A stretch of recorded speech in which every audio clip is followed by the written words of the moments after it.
Hello student, कैसे हैं? आज बेटा मैं बात करूंगा हमारे शरीर की सबसे बड़ी ग्रंथि, largest gland in our body, liver के बारे में। ठीक है, देखो इससे पहले के जो वीडियो थे उसमें मैंने आपको सैलिवरी ग्लैंड, पैंक्रियाज जो कि मिक्स ग्लैंड होती है, इसके बारे में समझाया था। आज मैं आपको जो बेसिक पॉइंट्स हैं लीवर के, उसके बारे में डिस्कस करेंगे। ठीक है, देखिए अगर हम लीवर की बात करते हैं तो लीवर जो है वो हमारे शरीर की सबसे इम्पॉर्टेंट ग्लैंड है। और अगर ये कहा जाए कि हमारे शरीर की सबसे बड़ी ग्रंथि कौन सी है, तो उसमें भी आपका आंसर क्या होगा? लीवर, यानी कि यकृत। इसको जिगर भी बोलते हैं, अलग अलग उसमें कह सकते हैं भाषा के अकॉर्डिंग। अब देखो अगर हम लीवर की बात करते हैं तो ये हमारी जो सीलोम होती है यानी कि देहगुआ, उसमें डायाफ्राम जो हमारी वक्षीय गुहा को ठीक एब्डोमिनल कैविटी यानी कि उदर गुहा से अलग करता है। हमारे शरीर में दो तरह की गुहा होती हैं, एक होती है थोरेसिस कैविटी जिसमें हमारा लंग्स और हार्ट होता है, और एक होती है एब्डोमिनल कैविटी जिसमें एलिमेंट्री कैनाल, लीवर, किडनी, ये सब ऑर्गन्स होते हैं। समझ गए?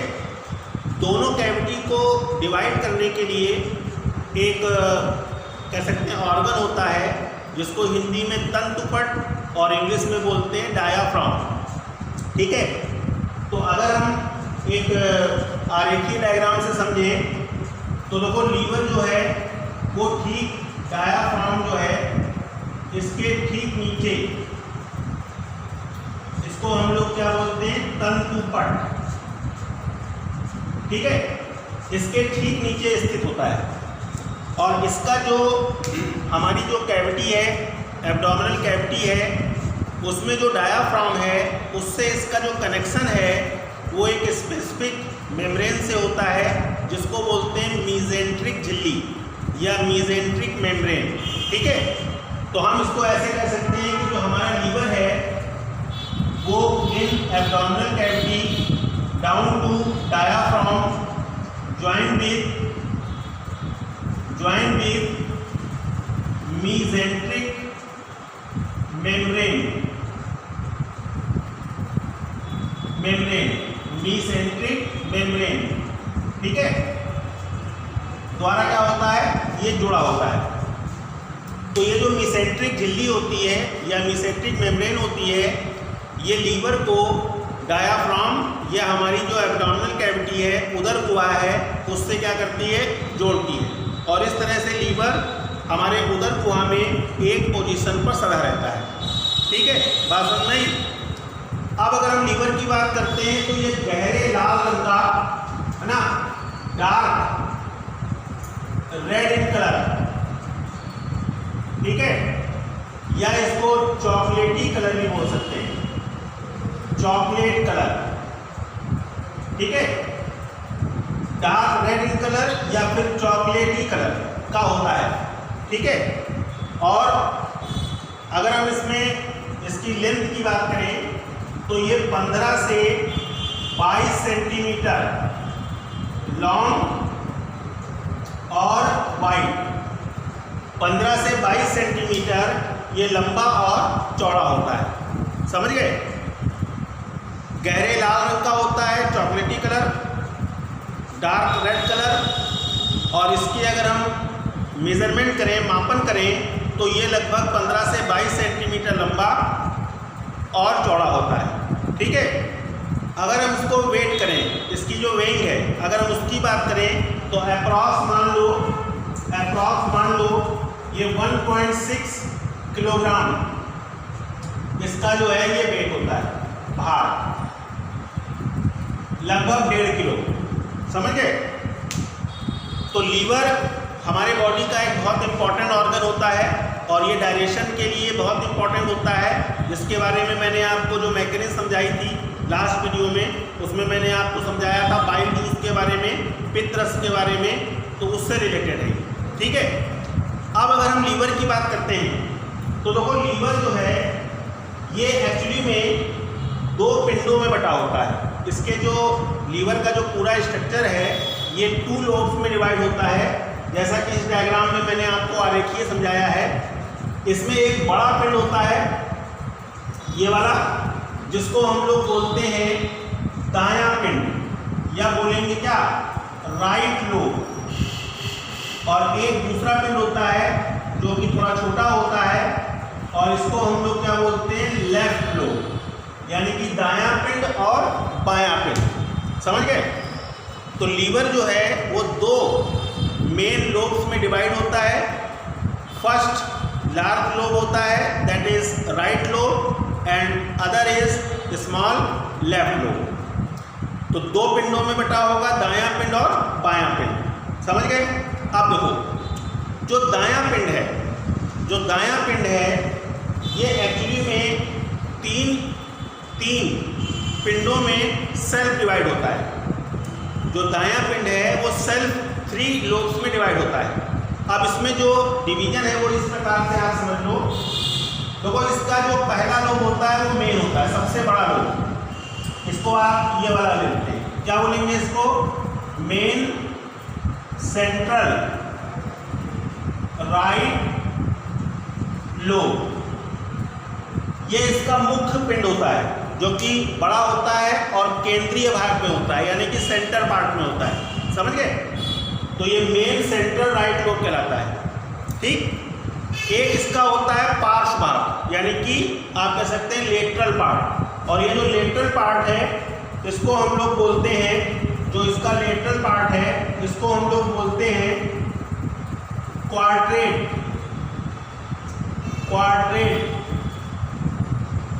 लोब। ये इसका लेटरल पार्ट होता है, क्या बोलते हैं इसको, क्वाड्रेट लोब। और फिर एक इसका पश्च यानी कि पोस्टीरियर साइड होती है, जो कि टेल लाइक होती है, पतला होता है, और इसको हम लोग बोलते हैं कॉर्डेट लोब।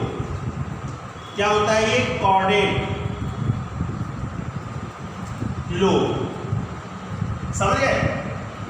तो जो राइट लोब है ये फर्दर डिवाइड होता है 3 लोब्स में। इसका पहला जो लोब होता है वो काफ़ी बड़ा होता है, मेन सेंट्रल राइट लोब कहलाता है। मुख्य, मध्य, दायां पिंड। एक आपका पार्श्व होता है जो क्वाड्रेट पिंड कहलाता है, और एक पश्च होता है जो कॉर्डेट लोब कहलाता है। तो इस तरह से जो दायां पिंड है वो फर्दर 3 पिंडों में डिवाइड होता है। समझ गए? अब देखो, जो दायां पिंड है इस पर एक थैली नुमा, एक पाउच लाइक येलोइश कलर का पार्ट होता है, जिसको हम लोग क्या बोलते हैं, गाल ब्लैडर। इसको हम लोग क्या बोलेंगे, गाल ब्लैडर, और इसको हिंदी में बोलते हैं पित्ताशय। और जैसा कि नाम से ही जाहिर है, पित्त आशय, यानी कि पित्त का आशय, स्टोरेज पार्ट होता है ये। और ये स्टोरेज पार्ट किसको कलेक्ट करेगा, बाइल जूस को, यानी कि पित्त रस को। तो लीवर में जो भी पित्त रस बनता है वो पित्त रस इसी पित्ताशय में क्या होता है, एकत्र हो जाता है। आप लोगों ने स्टोन की प्रॉब्लम सुनी होगी, लोगों में हो जाती है, स्टोन हो जाते हैं। तो आप ये जान लीजिए कि लगभग 85% जो स्टोन होते हैं वो इसी पित्ताशय में या गाल ब्लैडर में ही पाए जाते हैं। समझ गए? इसके अलावा किडनी में भी स्टोन होते हैं, तो वो अलग अलग प्रोसेस होती है, लेकिन जो मैक्सिमम स्टोन प्रॉब्लम होती है वो पित्ताशय के द्वारा ही होती है। समझ गए? बात समझ में आई?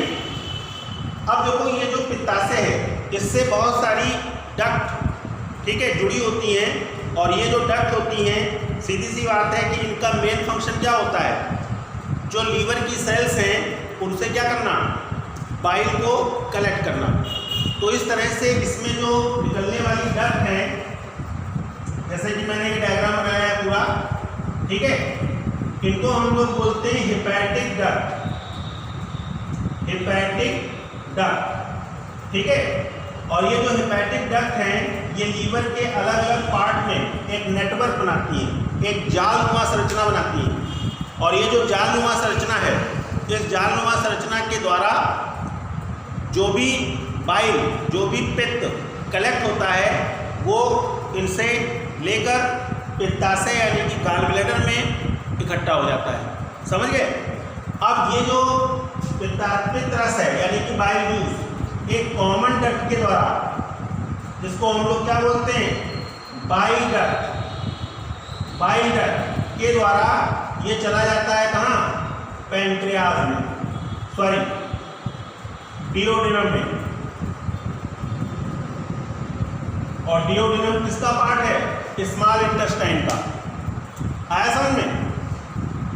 तो अगर हम लीवर की बात करते हैं तो ये लार्जेस्ट ग्लैंड होती है, 2 पिंडों में बटी होती है।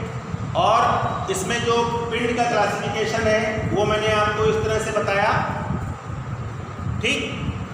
और इसका जो डाइजेशन से रिलेटेड जो पॉइंट है, डाइजेशन से जो संबंधित बिंदु है, वो आपका हो जाता है क्या, बाइल जूस। तो पित्तरस यानी कि बाइल जूस ये इसका मेन कंटेंट होता है जो हमारे डाइजेशन में क्या करता है, मोस्ट इम्पॉर्टेंट होता है। समझ गए मेरी बात? क्लियर? अब जरा सा अगर हम हिस्टोलॉजी की बात करते हैं, अगर हम इसके हिस्टोलॉजी की बात करते हैं लीवर के, तो आप इसको ऐसे समझ लो,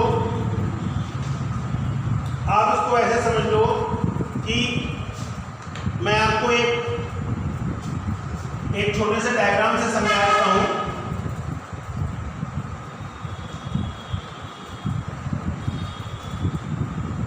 देखो इसमें जो है हेपेटोसाइट्स होती हैं, हेपेटोसाइट्स, इनको लीवर सेल्स कहते हैं। समझ गए? और अगर हम लीवर की बात करते हैं तो ये जो हेपेटोसाइट्स हैं वो एक लड़ी के रूप में, इस तरह से एक चेन के रूप में लीवर में जो होती हैं वो क्या होती है, अरेंज होती है कुछ इस तरह से, ऐसे करके, इस तरह से, ऐसे। और ये सभी कनेक्टेड होती हैं किससे, एक सेंट्रल कैनाल होती है, उससे ये कनेक्टेड होती है। इनको हम लोग क्या बोलेंगे, हेपेटोसाइट्स। तो लीवर में जो मेन सेल्स होती हैं, मुख्य कोशिकाएं, वो हेपेटोसाइट्स कहलाती हैं। और ये लीवर में जो पिंड हैं, जो उसके लोब्स हैं, है ना, अगर हम उसको सेक्शन में देखें तो ये चेन के रूप में, एक लड़ी के रूप में लीवर के कह सकते हैं इंटीरियर साइड पर फैली होती है। समझ गए? अब देखो अगर हम पिंड की बात करेंगे तो जैसे मान लो एक आपका ये हो गया, एक ये हो गया, एक ये हो गया, एक ये, इस तरह से अलग अलग पिंड होते हैं। और ये सारे के सारे जो पिंड हैं, ये सारे के सारे जो पिंड हैं वो एक्चुअली में एक दूसरे से कनेक्टिव टिश्यू के द्वारा, कनेक्टिव टिश्यू यानी कि संयोजी ऊतक के द्वारा ये एक दूसरे से क्या होते हैं, कनेक्ट होते हैं। समझ गए? तो जितने भी लोब हैं लीवर में वो सारे के सारे कनेक्टिव टिश्यूज के द्वारा एक दूसरे से क्या होते हैं, कनेक्ट होते हैं। अब ये जो कनेक्टिव टिश्यूज का पार्ट है, इसमें दो फैक्टर और होते हैं, 2 कंपोनेंट और होते हैं, जिनमें एक आपकी होती है ब्लड वेसल्स। तो ब्लड वेसल्स का फंक्शन आपको मालूम ही होगा, या मैं आपको इस तरह से कह सकता हूँ कि भाई कोई भी लिविंग थिंग है तो उसको क्या है, ब्लड की सप्लाई चाहिए, किसके लिए, न्यूट्रिएंट्स के लिए, जो उत्सर्जी पदार्थ हैं उनको बाहर निकालने के लिए, ठीक है। और नंबर 2 क्या होते हैं, नर्व फाइबर्स। तो इसका ये जो कनेक्टिव टिश्यू का पार्ट है, समझ गए, इस कनेक्टिव टिश्यू के भाग में 2 फैक्टर या 2 आप कह सकते हैं कंपोनेंट और पाए जाते हैं, जिसमें आपकी क्या होती हैं, एक तो आपकी होती है ब्लड वेसल्स, ठीक है, और सेकंड नंबर पे क्या होते हैं, नर्व फाइबर। ब्लड वेसल्स और नर्व फाइबर, समझ गए? तो ये जो नर्व फाइबर्स और ब्लड वेसल्स हैं, इनका काम होता है, जो ब्लड वेसल्स हैं उनका काम होता है ब्लड की सप्लाई करना, जो शुद्ध रुधिर है उसको ले जाना, अशुद्ध रुधिर को ले जाना, ठीक है, ये तो क्लियर है। शुद्ध रुधिर के साथ ऑक्सीजन आएगी, फूड मटेरियल्स आएंगे, डिफरेंट टाइप के हार्मोन्स आएंगे, और अशुद्ध में जो वेस्ट मटेरियल है वो जाएंगे, उत्सर्जी पदार्थ जाएंगे, ये सब CO2 जाएगी। क्लियर है। और नर्व फाइबर का फंक्शन क्या हुआ, जो स्टिमुलेशन है, जो उद्दीपन है, उसको क्या करना, कम्युनिकेट करना। किससे, जो इनवॉलेंट्री एक्शन है उसको आप स्पाइनल कॉर्ड जो है उससे रिलेटेड होगी, और जो वॉलेंट्री एक्शन होंगे वो किससे होंगे, ब्रेन से। क्लियर हो गई बात। इसके अलावा देखो लीवर में 3 मेन डक्ट होती हैं, और ये डक्ट जो होती हैं उनमें से एक तो रिलेटेड होती है किससे, ब्लड वेसल से, और दूसरे नंबर पे जो रिलेशन है वो किससे होता है, बाइल जूस से। और ये तीनों डक्ट जो है वो एक आप कह सकते हैं समूह में पाई जाती है, कुछ इस तरह से ऐसे करके समूह में पाई जाती है ये। देखो नंबर 1, नंबर 2 एंड नंबर 3, ये 3 डक्ट होती हैं। अब इनके नाम क्या क्या हो सकते हैं, देखो एक आपकी होती है हेपेटिक वेन, दूसरी होती है हेपेटिक आर्टरी, और तीसरी होती है क्या, बाइल डक्ट। हेपेटिक वेन मतलब शिरा, हेपेटिक आर्टरी मतलब हेपेटिक धमनी। तो धमनी से क्या होगा, शुद्ध रुधिर आएगा, शिरा से क्या होगा, अशुद्ध रुधिर जाएगा। और बाइल डक्ट का फंक्शन मालूम ही है, जो बाइल जूस है उसको लीवर से कलेक्ट करके ये कहाँ पहुँचा देती है, डिओडेनम में, यानी कि छोटी आंत के ग्रहणी भाग में। क्लियर हो गई बात। अब ये तीनों जो ब्लड वेसल्स और बाइल डक्ट हैं, ये तीनों ग्रुप में पाई जाती हैं। तो इनके इस ग्रुप को हम लोग नाम देते हैं हेपेटिक, इनको हम लोग बोलते हैं हेपेटिक ट्रायड, हेपेटिक ट्रायड। तो हेपेटिक ट्रायड का मतलब होता है जहां पर 3 नलिकाएं आपस में क्या हो, ग्रुप में पाई जाए, और ये कनेक्टिव टिश्यू जो एरिया होता है वहीं पर ये पाई जाती है। समझ गए बात, क्लियर है, बात समझ में आ गई। अब देखो यहाँ पर जो हेपेटोसाइट्स हैं ये तो श्रृंखला के रूप में पाई जाती है। अब यहाँ पर मैं आपको एक चीज़ बता दूँ कि जो हेपेटोसाइट्स होती हैं उनमें कुछ विशेष प्रकार की कोशिकाएं होती हैं, कुछ स्पेसिफिक टाइप की सेल्स होती हैं। इसको मैंने डॉट कर दिया है जिससे कि इसकी एक पहचान हो सके।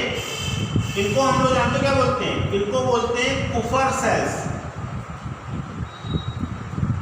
कुफर सेल्स। तो ये जो कुफर सेल्स होती हैं, समझ गए, ये इसमें जो हमारा हीमोलाइसिस होता है उससे रिलेटेड होती है।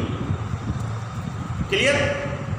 तो अगर हम एक जो हिस्टोलॉजी है, जो उसकी औतिकी है लीवर की, अगर हम उसकी बात करें तो इसमें आपकी 3 मेन चीज़ें आती हैं। नंबर 1 हेपेटोसाइट जो कि लीवर सेल्स होती हैं और बाइल जूस को बनाती हैं, ठीक।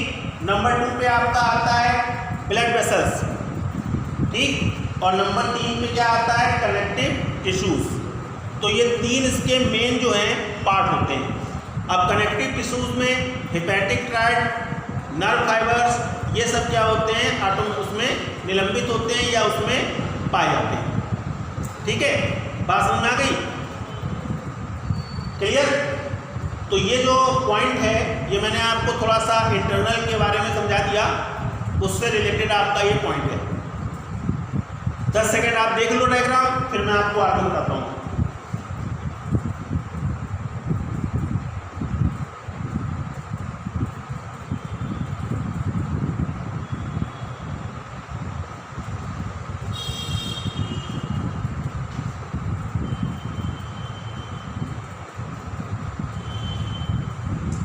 ठीक है, ओके, समझ में आ गया। अब इसमें अगर हम कंपटीशन की बात करें, कॉम्पिटिटिव एग्जाम की बात करें, तो देखो कॉम्पिटिटिव एग्जाम में आपका एक तो कुफर सेल्स बहुत पूछी जाती है, कुफर सेल्स जो है ज़्यादा पूछी जाती है। हेपेटिक ट्रायड इसके बारे में ज़्यादातर आता है, ठीक है। और हेपेटोसाइट, यहाँ पर कुफर सेल की बात करें तो मैंने आपको बताया हीमोलाइसिस, ये हीमोलाइसिस टर्म जो है इसको भी याद रखना। और हीमोलाइसिस का मतलब क्या होता है, जो ओल्ड और डेड, ठीक है, आरबीसीज होती हैं, उनको ये सेल्स क्या करती हैं, विघटित करती हैं, डिसोसिएट करती हैं, किसमें, ग्लोबिन और हीम में।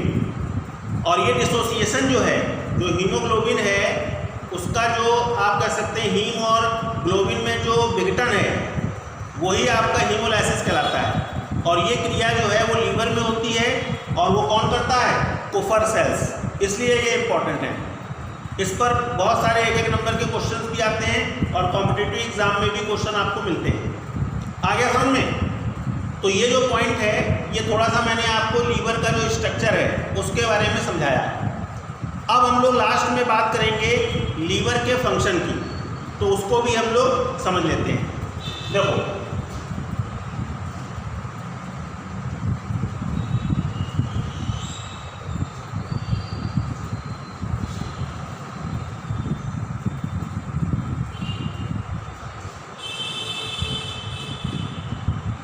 फंक्शंस ऑफ लीवर, यकृत के कार्य। देखो यकृत जो है इसके हमारे शरीर में बहुत सारे कार्य होते हैं, बहुत ही इंपॉर्टेंट वर्क होते हैं। और ये जो वर्क हैं इनमें से जो बहुत इंपॉर्टेंट कॉमन या कह सकते हैं जो एग्ज़ाम के पॉइंट से ज़्यादा इम्पॉर्टेंट हैं, हम उसकी बात करेंगे, ठीक है। तो देखो अगर हम इनके वर्क की बात करते हैं तो वर्क में आपका सबसे पहला पॉइंट क्या आता है, सेक्रीशन ऑफ बाइल, यानी कि क्या होगा, पित्त रस का स्त्रावण है। सिंपल, ये इसका डाइजेशन से लिए, डाइजेशन से संबंधित क्या है, सबसे इंपॉर्टेंट पॉइंट है। जो लीवर की हेपेटोसाइट सेल्स होती हैं वो येलोइश कलर के क्षारीय तरल को स्रावित करती हैं। एक अल्कलाइन लिक्विड होता है जिसको हम लोग बाइल जूस कहते हैं, और ये सेक्रीशन होता है लीवर के द्वारा। बाइल जूस का फंक्शन पिछले वीडियो में मैंने आपको समझाया था, उसके अकॉर्डिंग आप इसको समझ सकते हैं। तो ये भोजन के पाचन के लिए बहुत इंपॉर्टेंट होता है, और वसा, खास तौर पे वसा का जो पाचन होता है उसके लिए मोस्ट इंपॉर्टेंट होता है, क्योंकि ये इमल्सिफिकेशन द्वारा जो फैट है उसको फैट ड्रॉपलेट्स में कन्वर्ट करता है। समझ गए? क्लियर? उसके बाद देखो नंबर 2,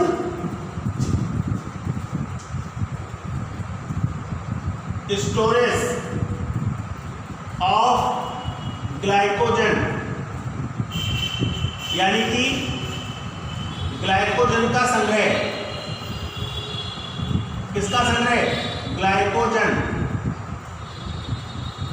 देखो मैंने आपको बताया था कि जो ग्लाइकोजन है वो हमारी बॉडी में क्या होता है, रिजर्व फूड होता है, संचित भोजन। और ये जो संचित भोजन है ये हमारे लीवर में ही स्टोर होता है। तो इसका जो दूसरा मेन फंक्शन है वो क्या है, जो ग्लाइकोजन है उसको स्टोर करना। और आपको मैंने बताया था कि ग्लाइकोजन जो है वो इंसुलिन हार्मोन की प्रेजेंस में ग्लूकोज से बनता है, ठीक है। तो यहाँ पर देखो दो प्रोसेस हैं, एक आपका है ग्लाइकोजेनेसिस और एक आपका है ग्लूकोजेनेसिस। समझ गए? एक आपका ग्लाइकोजेनेसिस और एक आपका होगा ग्लूकोजेनेसिस। और ये दोनों ही जो क्रिया है वो आपकी किसमें होंगी, लीवर में। तो पहली आपकी क्या हो जाएगी, ग्लाइकोजीनोलिसिस, ग्लाइकोजीनोलिसिस, ठीक। और दूसरी क्या हो जाएगी, ग्लूकोजीनोलिसिस।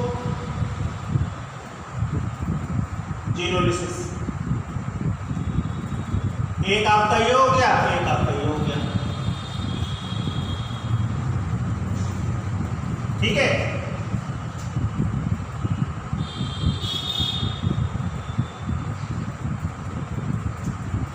अब जो ग्लाइकोजीनोलिसिस है इसमें क्या होगा, ग्लूकोज से क्या बनेगा, ग्लाइकोजन, ये किसकी प्रेजेंस में होगा?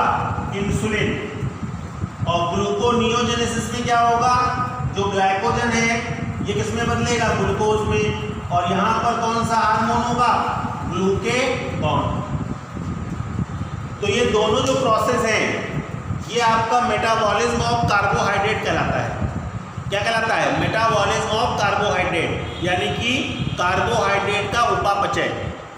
और इस क्रिया में जो ग्लूकोज है, एक्स्ट्रा ग्लूकोज, उसको ग्लाइकोजन में कन्वर्ट किया जाता है। ग्लाइकोजन स्टोर हो जाता है लीवर में as a reserve food material. और मान लो हमारी बॉडी में ग्लूकोज की कमी हो गई, तो जब ग्लूकोज की कमी हो जाएगी तो ग्लाइकोजन जो हमारा स्टोर है उसको फिर से ग्लूकोज में कन्वर्ट कर लिया जाएगा। और इस तरह से जो ग्लूकोज का लेवल है हमारे ब्लड में वो क्या होता है? मेंटेन होता है। तो ये सारी प्रोसेस जो हैं वो लीवर में ही होती है। आया समझ में? ये बहुत इंपॉर्टेंट फंक्शन होता है। उसके बाद हम लोग बात करेंगे नंबर 3, तीसरे फंक्शन की। देखिए नंबर 3, देखो तीसरा जो फंक्शन है वो आपका होता है डिएमिनेशन ऑफ प्रोटीन। ठीक। और चौथा इसी से रिलेटेड है, क्या बोलेंगे? Urea synthesis. देखो पहला जो है आपका ये कहलाता है अमीनोहरण की क्रिया हिंदी में, और दूसरा आपका होता है यूरिया संश्लेषण। समझ गए? देखो जो डीएमिनेशन है इस क्रिया में जो अमीनो अम्ल है, अमीनो एसिड, समझ गए? इससे अमोनिया का निर्माण होता है। अमोनिया, समझ गए? डीएमिनेशन की जो क्रिया है उसमें अमीनो एसिड को ब्रेक करके जो इसका अमीनो ग्रुप है उसको अलग किया जाता है। और यूरिया सिंथेसिस में क्या होता है? जो अमोनिया है उसको किसमें बदला जाता है? यूरिया में। तो एक क्रिया आपकी डीएमिनेशन होती है और एक क्रिया आपकी यूरिया सिंथेसिस होती है। और ये दोनों ही क्रियाएं कहाँ पाई जाती हैं? लीवर में। तो जितना भी हम लोगों ने प्रोटीन खाया भोजन के रूप में, वो सारा का सारा प्रोटीन अमीनो एसिड में कन्वर्ट होता है। और फिर वो अमीनो एसिड जो उसका वेस्टेज मटेरियल है अमोनिया, उसको डीएमिनेशन से अलग किया जाता है और फिर अमोनिया को यूरिया में कन्वर्ट किया जाता है। तो ये दोनों प्रोसेस जो होती हैं वो लीवर में ही होती हैं। समझ गए? क्लियर? तो ये इसका दूसरा मेन फंक्शन है। उसके बाद देखो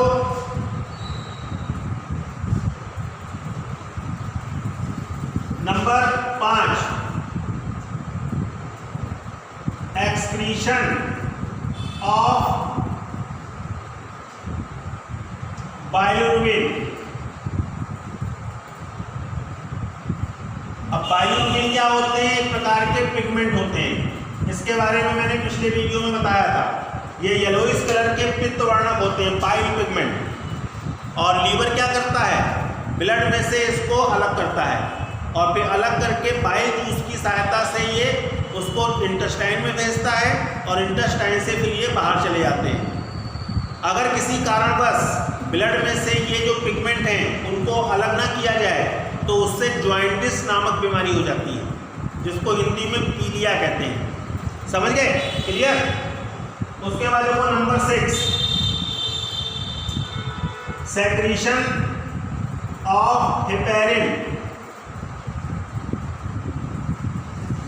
देखो ये जो हेपेरिन है ये भी बहुत इंपॉर्टेंट सब्सटेंस होता है और ये आप समझ लो लीवर से निकलता है। और इसका मेन फंक्शन होता है कि जो हमारा ब्लड है उसमें बॉडी के इनसाइड, शरीर के अंदर क्लॉटिंग ना हो, यानी कि थक्का ना जमे।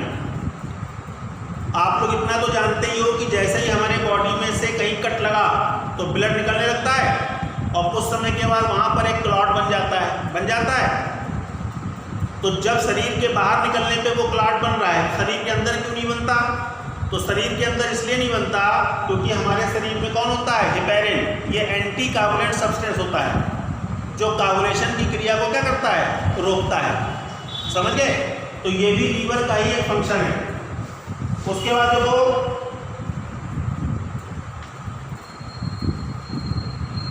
नेक्स्ट पॉइंट आपका हो जाएगा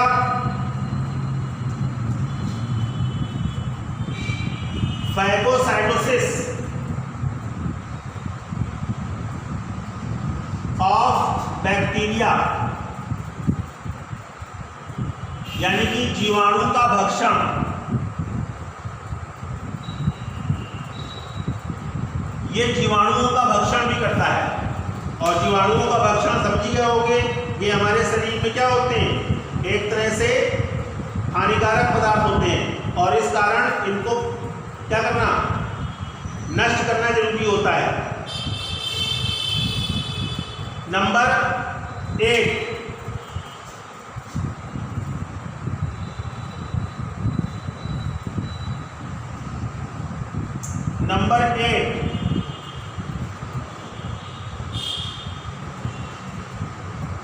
synthesis and storage of vitamin.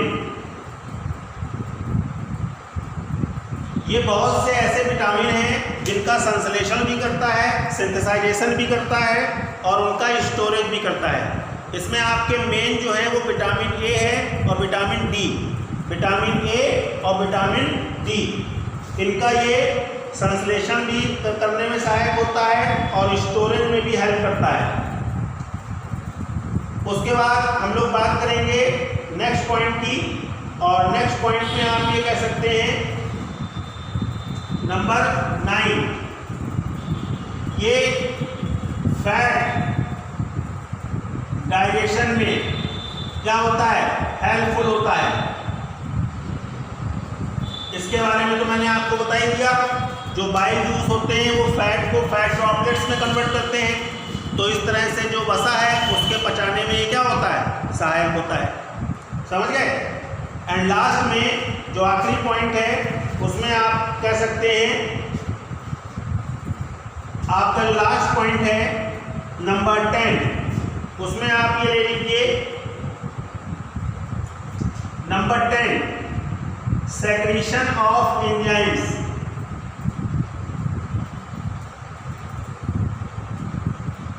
देखो, जो कार्बोहाइड्रेट मेटाबॉलिज्म होती है या प्रोटीन मेटाबॉलिज्म, प्रोटीन मेटाबॉलिज्म में आपका आता है डीएमिनेशन ऑफ प्रोटीन या एमिनो एसिड, या फिर होगा आपका यूरिया सिंथेसिस, या फिर आपका हो जाएगा ग्लूकोनियोजेनेसिस या ग्लाइकोजिनोलिसिस।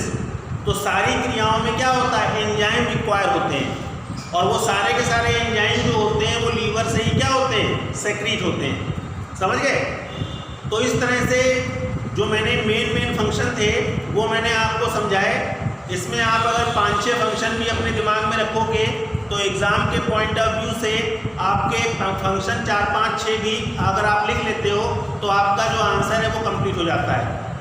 कंपटीशन लेवल पर आपके जैसे हिपेरिन है, ग्लूकोनियोजेनेसिस है, ग्लाइकोजिनोलिसिस है, what is the name of vitamins which synthesise in liver, इस टाइप के क्वेश्चन आपको कॉम्पिटिटिव एग्जाम में मिलते हैं। समझ गए? तो मैंने आपको प्रयास किया है कि सरल शब्दों में, एक सीधे लैंग्वेज में मैं आपको इजी वे में लीवर के बारे में समझा सकूं, तो मैंने वही प्रयास किया है। आप लोग इस वीडियो को ध्यान से समझो, क्लियर, और अगर आपको ये समझ में आए तो ठीक। अगर कोई प्रॉब्लम हो, किसी टॉपिक में कोई दिक्कत हो, कोई कन्फ्यूज़न हो, तो आप मुझको पूछें या मेरे चैनल पर कमेंट कर सकते हैं। ठीक है? Okay, thank you.